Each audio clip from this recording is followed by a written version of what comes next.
Entonces la palabra de nuestro Dios dice así: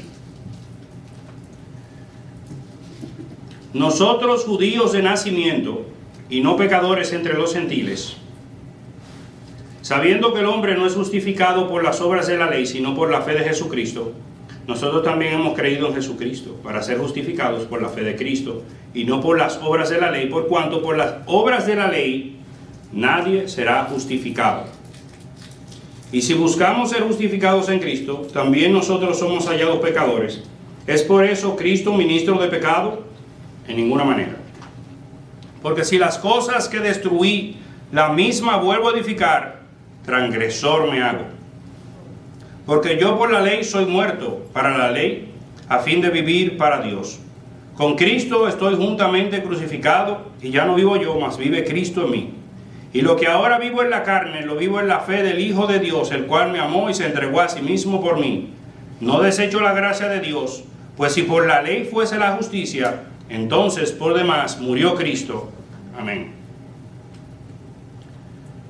En esta porción del pasaje vemos a Pablo contando a los hermanos de la iglesia de Galacia un acontecimiento que sucedió en Antioquía, el cuartel general de la misión de evangelización a los gentiles, que involucró a Pedro, apóstol también, a los judíos creyentes en Jesús y a Bernabé, su compañero en el primer viaje, en su primer viaje misionero. Veremos la realidad del pecado universal que afecta tanto a los hombres, no importa su estatus social, no importa su género, que nos afecta a todos. También vamos a ver allí cómo tenemos la necesidad de poner nuestra fe, nuestra confianza en el Señor Jesucristo, la futilidad de confiar en las obras de la ley, llámele cualquier tipo de obra que nosotros pensemos que nos van a poner en buena con Dios. ¿Y qué significa ser justificado? ¿Y cómo vive en Cristo? ¿Cómo vive Cristo en nosotros luego de que el hombre ha sido justificado? Esta cosa vamos a ver con la ayuda de Dios. Amén. Vamos a orar. Señor, te damos gracias por tu palabra. Te pedimos, Señor, que nos dé entendimiento y sabiduría para hablar lo que conviene, en el nombre de Jesús. Amén. Se daba el caso de un niño que fue adoptado, y ese niño que fue adoptado, con mucho esfuerzo de aquellos padres que buscaron, hicieron toda la diligencia para que ese niño formara parte de esa familia. Inmediatamente lo llevaron a una casa preciosa, tenía un precioso jardín, y muchas personas en esa casa lo recibieron con alegría. Pero inmediatamente vinieron algunos de los miembros de la familia y le dijeron: tú no puedes ser parte de la familia, tú no vas a ser hijo, a menos que tú te dediques a la limpieza del hogar, tú salgas y si es posible puedas podar el césped, que tú friegues, y cuando tú hagas todas estas cosas, entonces tú sí serás entonces hijo, tú serás parte de la familia. La limpieza, las utilidades, todas las cosas que se hagan aquí, las labores del hogar. Pero entonces aquí viene luego entonces el padre que le adoptó y le dijo: no, eso no es cierto. Ya tú eres hijo, ya tú has sido hecho parte de esta familia. Tú no necesitas hacer esas cosas. Ahora, como hijo, tú tienes responsabilidades dentro de la casa como tienen todos los demás. Como yo hago el césped, también tú también. Porque tú hagas eso no te constituye hijo. Tú eres hijo porque ya nosotros te hemos adquirido como parte de nuestra familia legalmente. Y eso justamente es el tema del que habla Pablo en el libro de Gálatas. Que nosotros hemos sido comprados con sangre por Jesucristo. No como algunas personas aquí estaban levantando dudas en cuanto a esa verdad de Dios, diciendo: no, tú lo que tienes es que circuncidarte como nosotros los judíos. Cuando claramente el Señor había determinado a través del testimonio de su obra que había venido haciendo, de que el pueblo judío como los gentiles entraban a ser parte de la familia de Dios por la fe en Jesucristo. Por eso vemos en el versículo 15 que dice claro: nosotros judíos de nacimiento y no pecadores entre los gentiles. Aquí Pablo dice nosotros. ¿Quiénes son esos nosotros? Está hablando de él, está hablando de Pedro, está hablando de Bernabé y de algunos judíos que se encontraban ahí en ese relato que le está haciendo a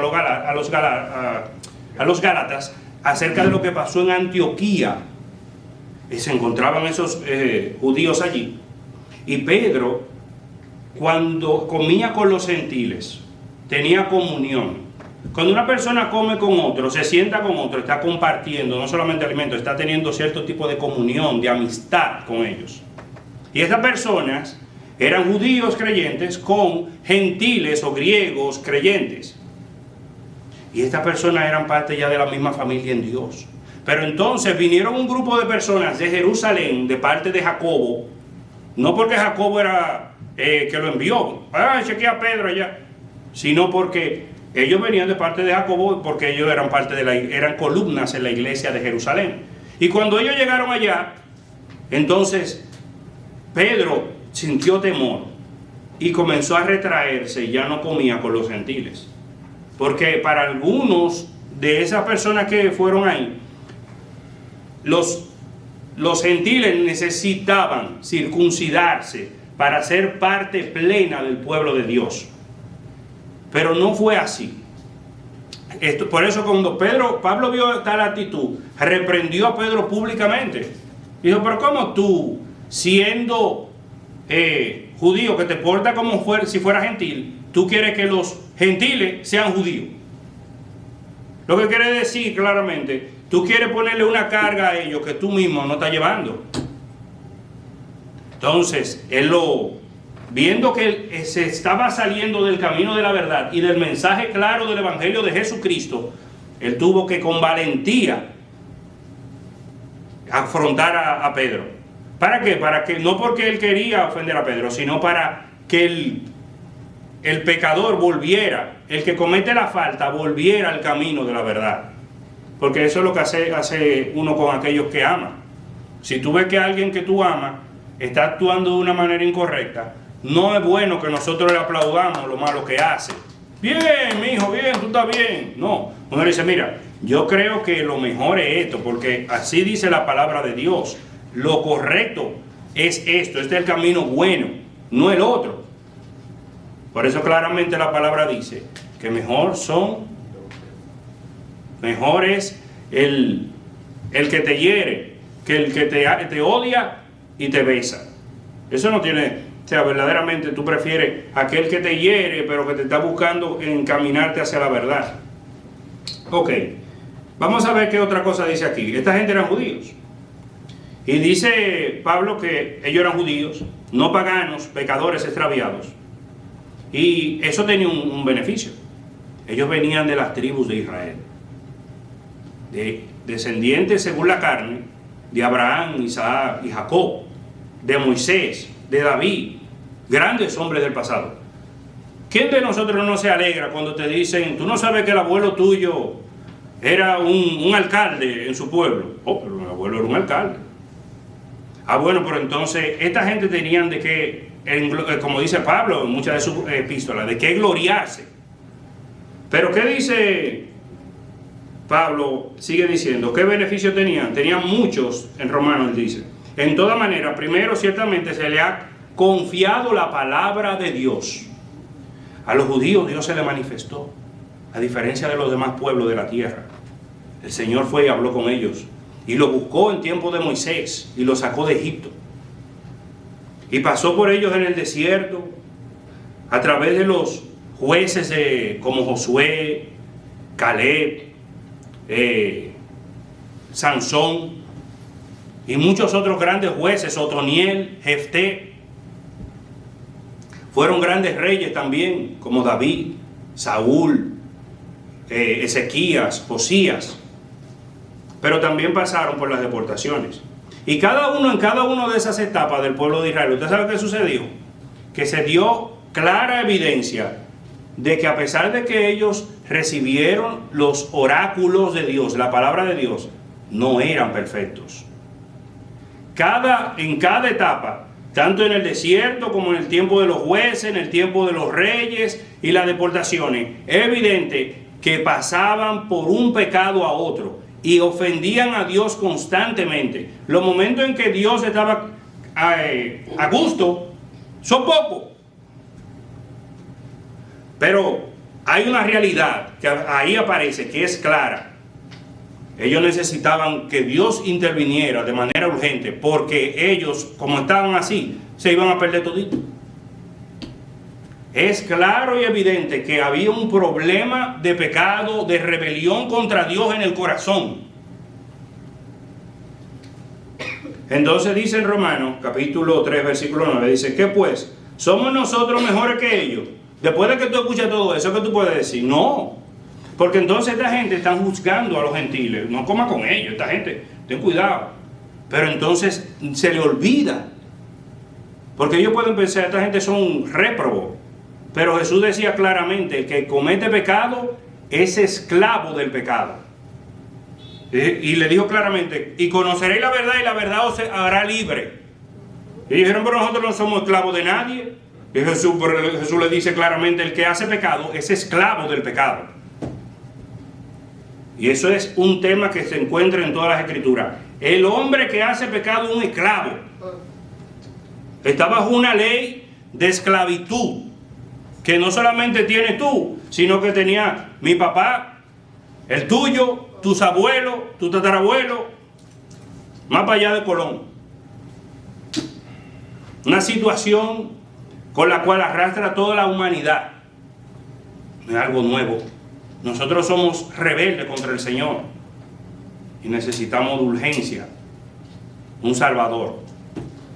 Y es lo que sucede, sigue diciendo el pasaje en Romanos, dice, ¿somos nosotros mejores que ellos? En ninguna manera, pues ya hemos acusado tanto a judíos y a gentiles que todos están bajo el pecado. Y aquí nosotros vemos, ¿por qué estamos bajo el pecado? Porque no hemos amado a Dios como debe de ser amado, ni hemos amado a nuestro prójimo como debemos de amarlo. Estamos en una rebelión constante. Y dice claramente, por cuanto todos pecaron y están destituidos de la gloria de Dios. Ninguno va a entrar a la gloria de Dios. No importa si es judío, no importa si es romano, no importa si es griego, no importa lo que sea, si es de Galacia o de Antioquía o de Jerusalén. Se encuentra en un estado de pecado, de rebelión contra Dios. Entonces eso se le llama pecado universal.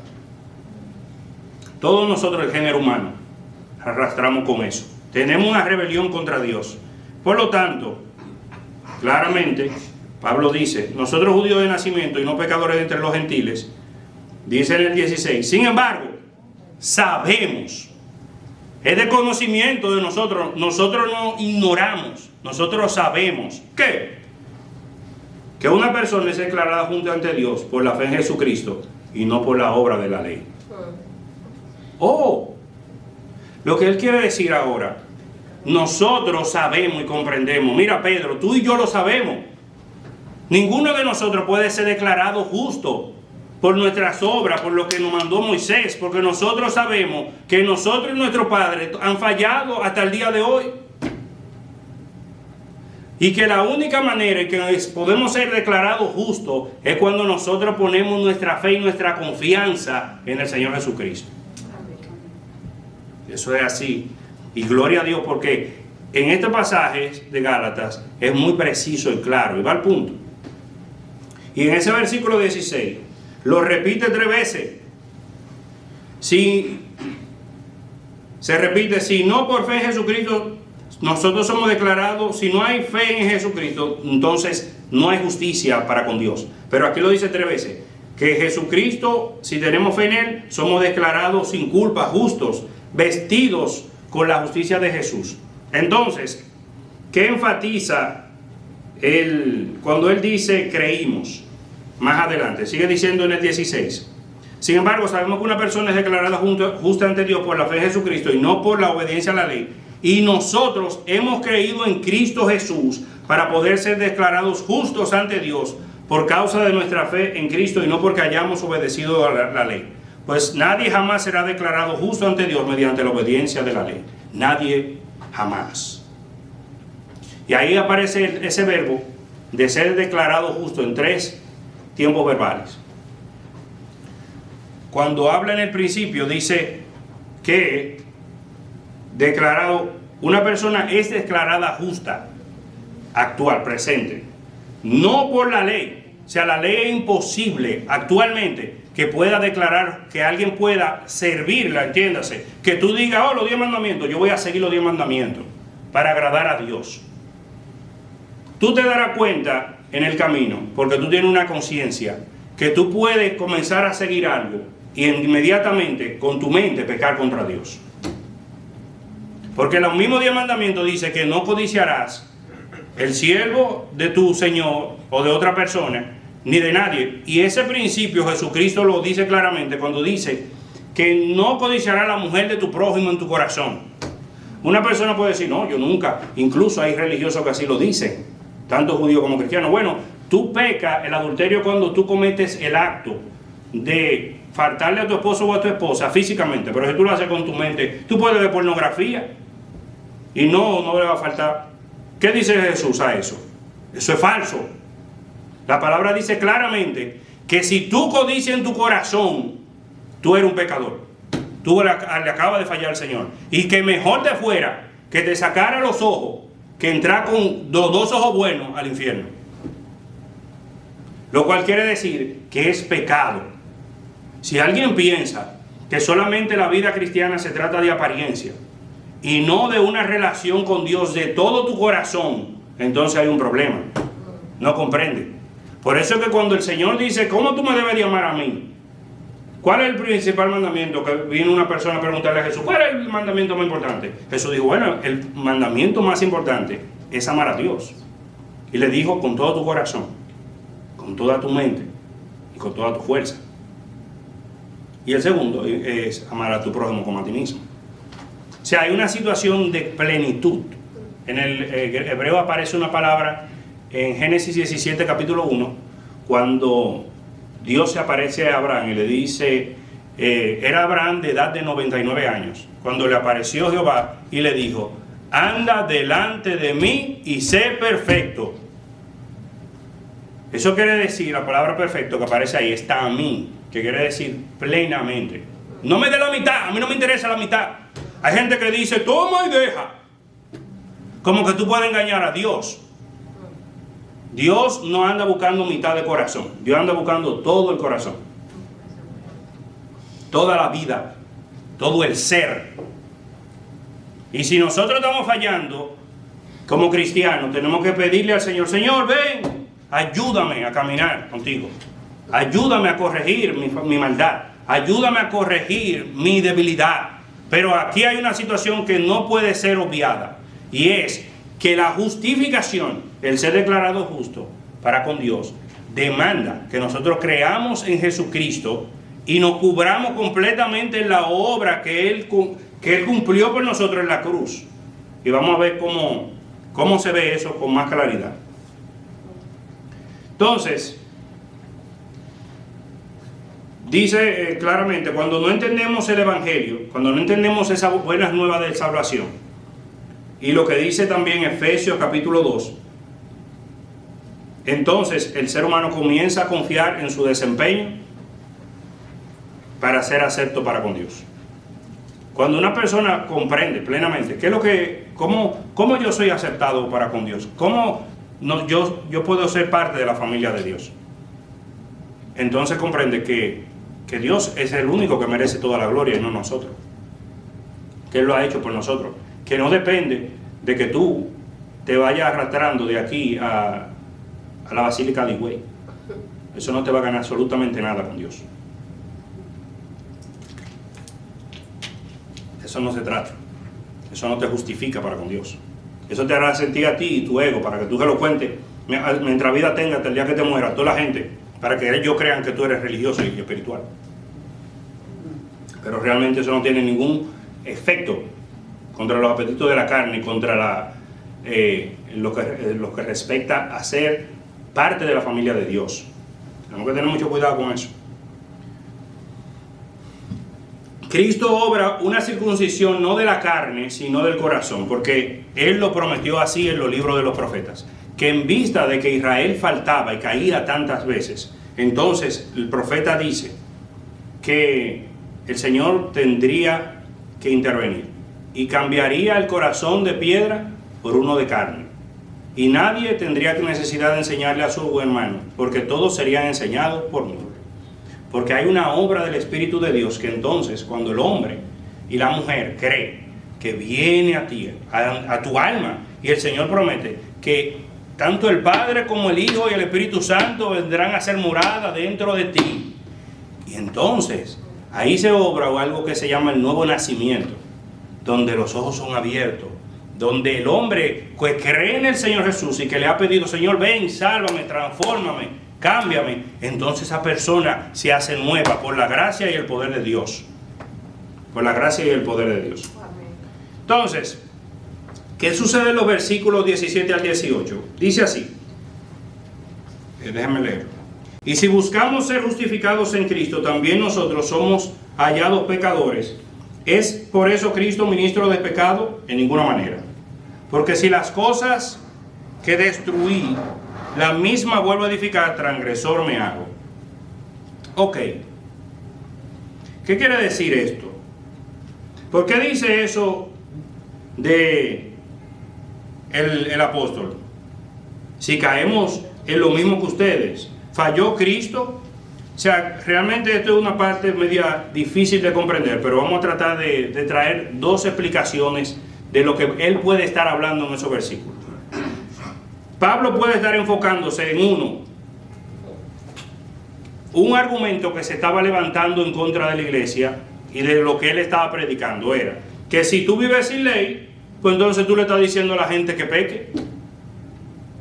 Y el número 2, que vivir para ser justificados por la ley, lo cual es imposible, ya en vista de que ellos están, él menciona en el versículo 18 que si lo que tú destruyes luego lo vuelve a edificar, entonces tú eres un transgresor. ¿Qué es lo que está pasando ahí? Ahí hay algo que no, como que no cuadra. Entonces, ¿qué se destruyó? ¿La antigua vida o el buscar justificarse por la ley? El que murió al pecado, ¿cómo puede aún vivir en él? O bajo un sistema que no puede hacer perfecto, sino que solo indica que eres imperfecto para con Dios. Primero, vive sin ley, o sea, vive en pecado. Eso vamos a tratar primeramente ese argumento. Ellos están diciendo, bueno, pues entonces Jesús es un ministro de pecado, porque si entonces tú me estás diciendo a mí que dejé la ley de Moisés, entonces tú me estás diciendo que peque.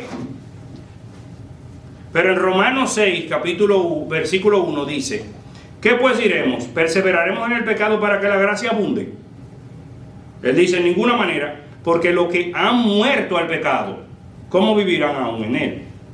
O sea, el cristiano es aquella persona que viene al Señor y que ha sido redimido para ahora vivir en una novedad de vida obedeciendo la palabra de Dios. Pablo dice claramente, yo no estoy sujeto a la ley, pero yo tengo la ley de Jesucristo en mí.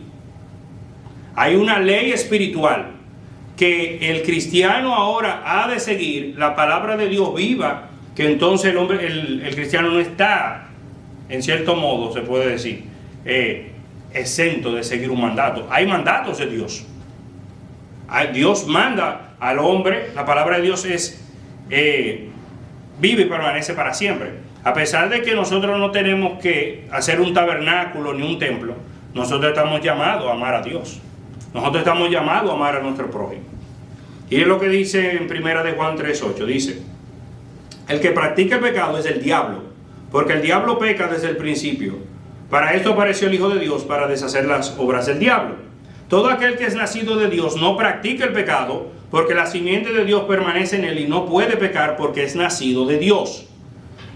Y Stott dice claramente en cuanto a eso, que eso quiere decir que nosotros ya no estamos bajo el dominio del pecado, sino que estamos bajo el señorío de Jesucristo, y que a pesar de eso tenemos una lucha con el pecado. Pero hay algo interesante que no tiene el mundo. Nuestro deseo es agradar a Dios. Nosotros tenemos un deseo de buscar la voluntad de Dios, a pesar de que estamos luchando con el pecado. Y aquí claramente dice que el que es nacido de Dios no practica. Y yo estaba buscando esa palabra en el griego, pero no aparece exactamente la palabra practica. Pero hay algo en cuanto al tiempo verbal de la palabra no hace, que quiere decir que no vive, no ha hecho su pecado como si fuera un campamento, no ha hecho, no habita, no está bajo la protección del pecado. No, él no vive en eso, sino que él vive buscando la gloria de Dios, a pesar de que en momento, si dice claramente el mismo apóstol Juan, dice que si alguno peca, nosotros abogados tenemos para con el Padre, Jesucristo el justo. Él no está diciendo que el cristiano no peca, sino que no vive. Es muy diferente que tú vayas a jugar pelota que tú seas un pelotero. Un pelotero vive de eso. Tú vas de seguro el que juega pelota. Entonces, ¿qué podemos decir de la otra parte? Ser justificado por la ley. La palabra que aparece como justificación es la palabra griega dikaios, que no es que quiere que te va a hacer moralmente bien, no es que tú vas ahora, que eres justificado, ahora tú tienes mejores principios morales y ahora para que tú entonces, no, aquí lo que está hablando es de un término legal, un término forense, donde Dios actúa como juez, Cristo actúa como un sustituto muriendo en nuestro lugar, y el pecador es declarado justo, no por obras, sino por la fe en Jesús. ¿Cómo funciona eso? La justificación implica dos imputaciones. Nuestros pecados son puestos sobre Jesucristo. Cuando tú crees en Jesús, tus pecados son puestos en Cristo, o más bien son aplicados. El sacrificio de Cristo es imputado a nosotros. Obediencia pasiva, lo que quiere decir es, según la palabra de John Murray, es que cuando Cristo muere en la cruz, Él toma nuestro lugar y muere en la cruz en nuestro lugar. Y la obediencia activa es cuando la justicia que Jesús vivió como judío bajo la ley de Moisés, entonces esa justicia también es aplicada a nosotros. En síntesis, sin estas dos imputaciones, la justificación sería imposible. Por eso Pablo insiste en que la ley no puede justificar, porque la única obediencia que Dios acepta es la de su Hijo. Es la de su Hijo. Porque ningún hombre antes de Él pudo obedecer plenamente toda la ley, ni ningún hombre podía morir por los pecados de ningún otro, porque todos nosotros hemos pecado. Nosotros sí morimos por nuestro propio mal. Es allí la gloria de esa transacción, donde Dios nos justifica por la obra de su Hijo, no por nuestras obras. En el versículo 19 dice, porque yo por la ley soy muerto para la ley a fin de vivir para Dios. ¿Por qué eres muerto para la ley? Porque la ley te mató. La ley es santa, justa y buena. La ley te enseña la santidad o refleja la santidad de su creador. Y esa ley te condena por cuanto tú vives pecando contra ella y está allí como una señal de que tú eres un pecador condenado. Por lo tanto, a la ley soy muerto y me entrego y entonces por lo tanto tú al entregarte al Señor Jesucristo ya tú no dependes de esa ley para ser justificado por Dios. Por lo tanto, a la ley tú estás muerto para tú vivir según la fe en Cristo.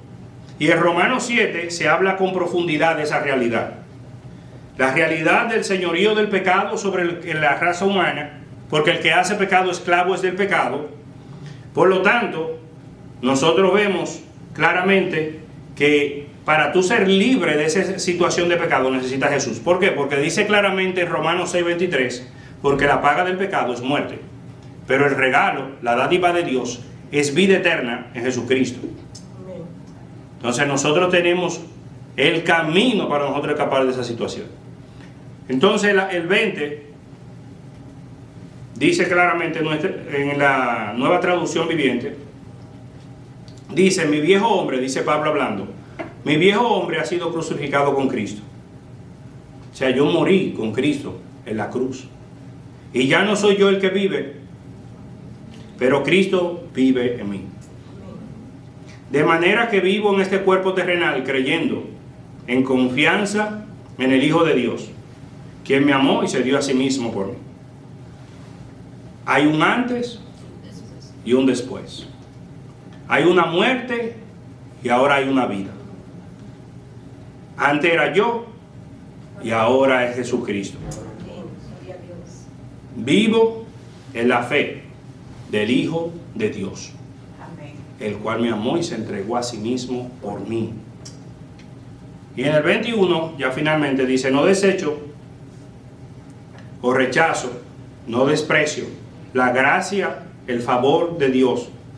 Porque si por la ley fuese la justicia, si nosotros pudiéramos alcanzar el favor de Dios, porque las cosas que nosotros hacemos, ¿por qué murió Cristo entonces?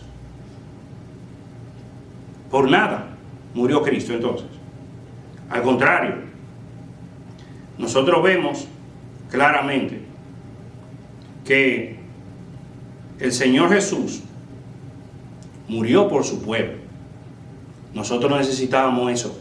De lo contrario, todo el género humano no tuviera acceso en lo absoluto a la presencia de Dios.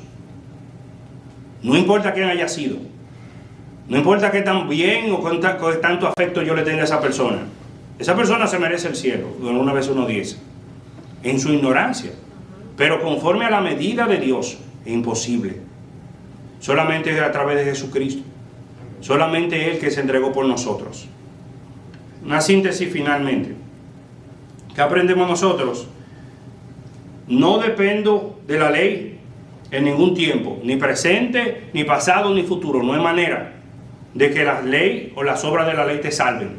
No importa que tú guardes el sábado, no importa que guardes el domingo, no importa que ayunes todo lo que tú quieras ayunar, no importa que tú te dediques al día de hoy, yo voy a guardar toda la ley de Dios, siempre va a quedar corto. Siempre va a quedar corto.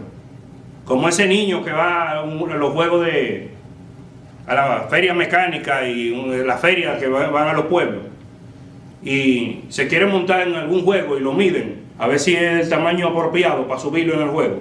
Tú siempre quedas por la mitad. No somos capaces, no podemos, porque el estándar es el estándar de Dios. Entonces nosotros por eso necesitamos del Señor. Es un acto legal la justificación de Dios basado en Cristo, no en nosotros. Cristo.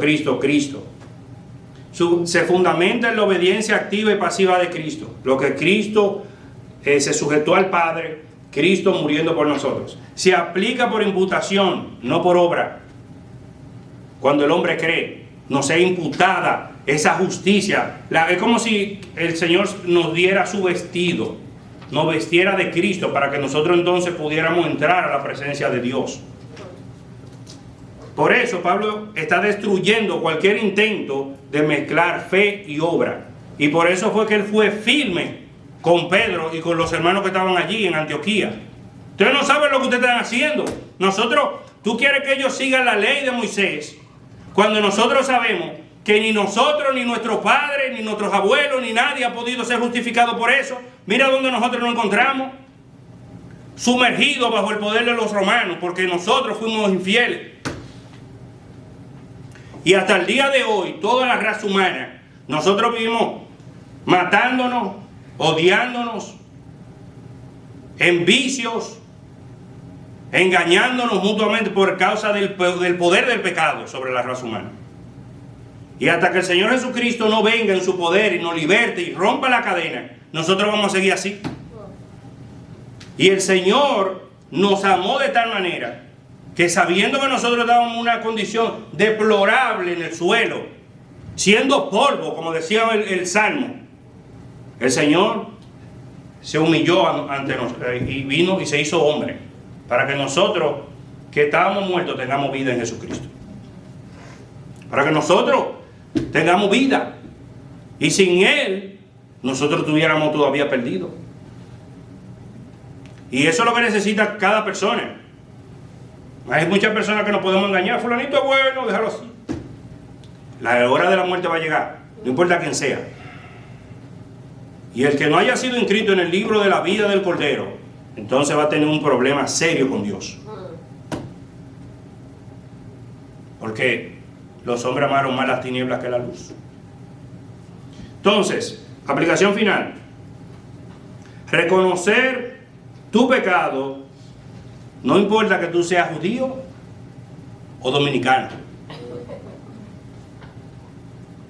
Tú eres incapaz de agradar a Dios plenamente. Somos incapaces. ¿Ya por qué? Por el pensamiento. O sea, hay un rezo católico que dice: he pecado de pensamiento, palabra, obra y omisión. Y también aparece en algunos libros presbiterianos.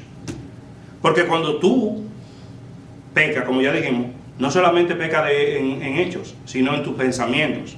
No solamente de pensamientos, sino tus palabras. No solamente de obras, sino omisiones. ¿Qué omisión? Cuando tú sabes que posiblemente, como veía lamentablemente un video reciente de una persona que fue perseguido, creo que en Santiago, un conductor de un camión de basura, y estaba pidiéndole a las personas que lo ayudaran, que lo querían matar, unos motoristas. No dejen, que me quieren matar, me quieren matar. Nadie hizo nada. Y el muchacho está muerto. Omisión. Los policías dicen que estaban cortándose las uñas y no hicieron nada. Entonces eso le llaman omisión.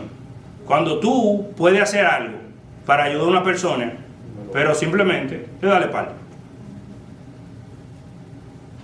Cuando tú puedes ayudar a tus hijos, instruirlos en la verdad, pero yo no lo voy a hacer porque yo no quiero problemas con esos muchachos. Cuando tú debes de ayudar a un compañero de trabajo, pero no, que se la resuelva él.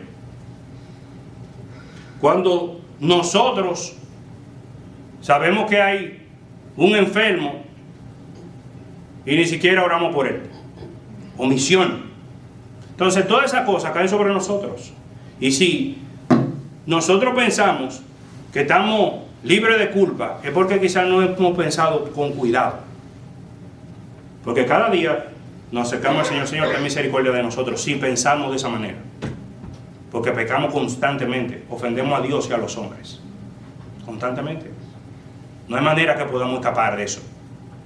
Y algunas veces somos duros de corazón, porque nosotros agarramos a alguien en un pecado.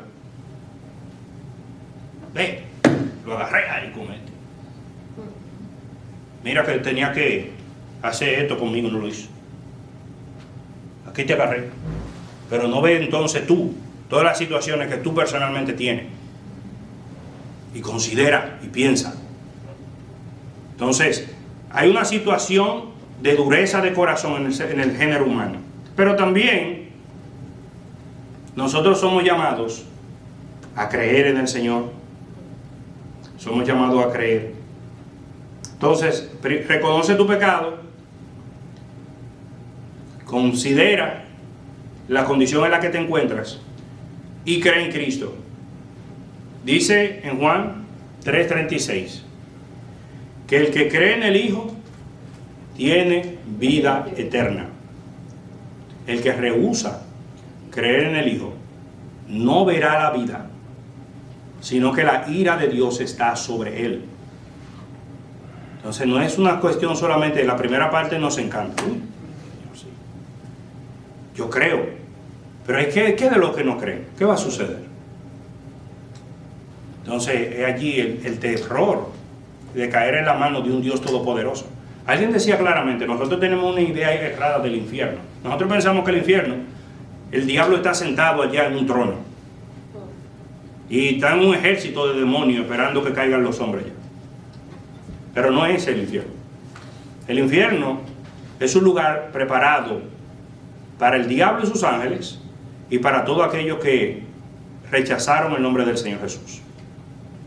Y que aquellos que están en aquel lugar verán los ojos en llama de aquel que está sentado en el trono y del Cordero.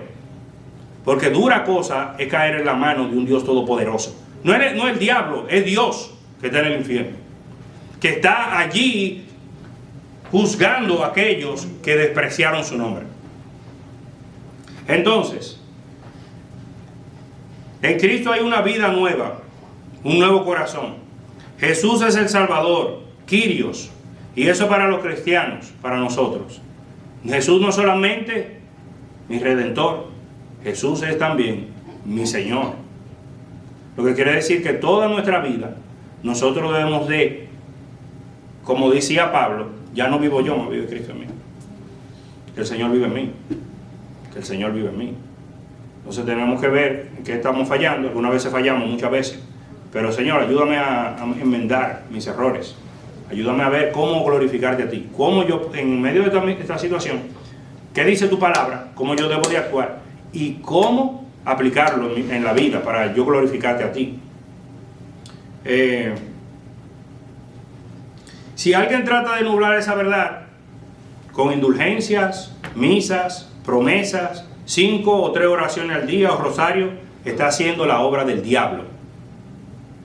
Porque entonces está quitando el evangelio del reino y está deteniendo con injusticia la verdad de Dios. Y es ahí lo que estaba sucediendo en Galacia, en Antioquía. Y que Pablo le dice a los hermanos de Gálatas: tengan cuidado con eso. No podemos canjear la verdad de Dios por la mentira. Eso tiene una consecuencia grave. Finalmente, dice en Hechos 4, versículos 11 al 12: ese Jesús es la piedra reprobada por vosotros los edificadores. Pedro se encontraba hablando en Jerusalén con los líderes religiosos y le dijo: ¿ustedes saben algo? Ese Jesús que ustedes rechazaron es la piedra rechazada por ustedes los edificadores, la cual ha venido a ser la piedra del ángulo. Una piedra del ángulo es la piedra sobre la cual descansa una edificación. Es la base, el fundamento de un edificio. Si tú quitas eso de ahí, se tambalea la obra y viene a dar el suelo. Y ellos, pensando que era cualquier piedra, la reprobaron, despreciaron, pero ha venido a ser la cabeza del ángulo. Y dice, sigue diciendo ese pasaje: y en ningún otro hay salvación, porque no hay otro nombre dado a los hombres en que podamos ser salvos, bajo el cielo. No hay otro. Por lo tanto, nosotros tenemos solamente en él justificación, tenemos entrada a la familia de Dios, tenemos el poder del Espíritu Santo y hemos sido llamados hijos de Dios por la gracia en Jesucristo. Entonces he allí el corazón de lo que está sucediendo allí, y que nosotros tenemos que defender con toda nuestra alma y aprenderlo bien y comprender que el mundo no lo puede dar lo que el Señor nos ha dado. Y la enseñanza es profunda, porque de eso depende la redención de los hombres. Entonces nosotros debemos de orar por eso, que el Señor nos ayude a comprenderlo y a compartirlo. Amén. Vamos a orar. Señor, te damos gracias, Padre, por esta tarde. Te agradecemos, Señor, por tu bondad. Y te pedimos, oh Señor, que podamos comprender verdaderamente estas cosas y aplicarlo en nuestro corazón. Señor, nosotros somos pecadores que hemos sido beneficiados, Señor, con la luz de la vida, que es Jesucristo. Te agradecemos, oh Señor, porque tu palabra nos ha permitido que en tu misericordia nosotros no despreciemos la piedra de ángulo. Y te pedimos, Señor, que los que están aquí no lo hagan tampoco, sino que te busquen de todo su corazón y que se acuerden de ellos, de sus propias almas, que se acuerden de sus esposos, de sus hijos, de sus nietos. Oh Señor, por amor, oh Padre, a la vida que de ti hemos recibido. Y te pedimos, oh Señor, que nos bendigas en tu nombre Oh Señor, en el nombre del Señor Jesús, nuestra oración. Amén. Amén.